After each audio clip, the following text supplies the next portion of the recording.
In the summer of 1977, the Niagara Falls Flyers acquired a young forward by the name of Steve Ludzig. It was a move that would benefit the team that season and the community for many years to come. I came to Niagara Falls in 1977, actually. I was drafted to play for the infamous Niagara Falls Flyers. And I played 3 years here and eventually married a girl from Niagara Falls. And then when we had children, I always thought it would be great that they had a home they knew. That, you know, hockey's you're all over the place. But we always had one home that they knew was in Niagara Falls. So they made a bunch of friends. And I think it cost a little money, but it was well worth it. So you settled here yourself, yeah. But you know, you're a scout for the Montreal Canadiens. You started with the Owen Sound Attack. Yeah.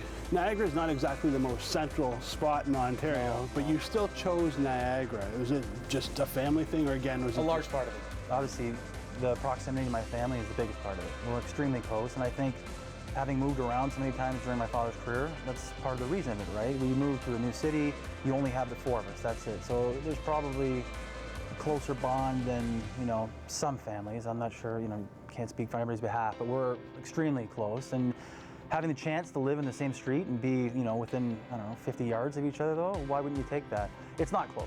To answer that question as well, the proximity is further. Everything is an extra hour almost for every drive I make for my scouting is another 45 minutes, hour tops. If I lived in Toronto, yeah, it's more central. The proximity to how many extra teams would make it easier, the commute, but it's worth it. I'd rather take an extra 45-minute to an hour drive than not be close to my family. What did that mean for you and your family having the OHL back in the region? Well, I think that the people that got the franchise of Burks are probably the best family to get it. Don Cherry and I were trying to buy it and put it in a different location, but the Burks did a good job getting the franchise. And I don't think I could have done any better job than they've done. They've been a fantastic, they've woven themselves into the community. People love them, and they're just classy, classy people. And I think it's great because this is a great hockey area. I mean, I came to a lot of the games last year. I had a running joke with Bill Burke about if I watched the game, we lost. So I thought he was going to ban me from the arena for a while there, right? But I'd sneak in. Matter of fact, I dropped the check off for my foundation, and I was looking at Billy, and I bolted the rink before the puck dropped. That's how superstitious I was about the whole thing. You just mentioned your foundation a minute ago. Right. You know, you guys do the celebrity roast every year. You organize hockey night in St. Catharines. Is that still in the works for 2017? Well, I'm pleased to say that the Steve Ludzig Foundation, we've raised almost $1 million for the Steve Ludzig Parkinson's Rehabilitation Center, which is unique in Canada and maybe the world because it doesn't cost anybody anything to use it. All the money we raise from our roast, and we've roasted Phil Stevito one year, Bobby Hull. Last year we did Dave Schultz, Mike Keenan. So it's been 5 years, so we're going to be doing the 6th year this year, obviously. And it's so popular, the Parkinson's the clinic, that unfortunately there's a 3-year wait to get into it. I mean, that's how deadly this disease is and how an epidemic proportions it's got to. So Steve, you've got your foundation, you've lived in the region, all of these things, but where did this originate from? Where did the idea to really entrench yourself in the community come from? Well, I came, like I said earlier in the interview, I came to Niagara Falls in '77.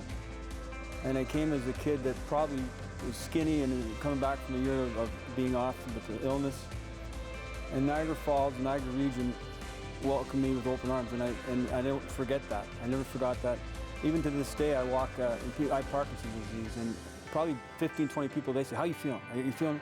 And my wife says, does it bother you ever? And I said, no. I love, like Stephen kids me, I'm the only guy who can get up in the morning and go for coffee. You won't see me until 6 o'clock that night.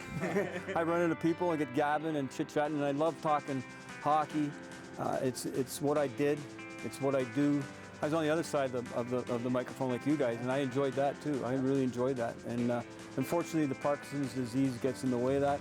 But I think it's not what you take, it's what you leave. You know, you've got to give back. And I've stressed that to my own children all the time, my kids, and they always are kids. Your kids are your kids. And I love the area and I love the people, and that's it. Every year, young hockey players leave their home city for the chance to play in the Ontario Hockey League. The Ludzig family is proof that one's commitment and community ties go well beyond their playing days.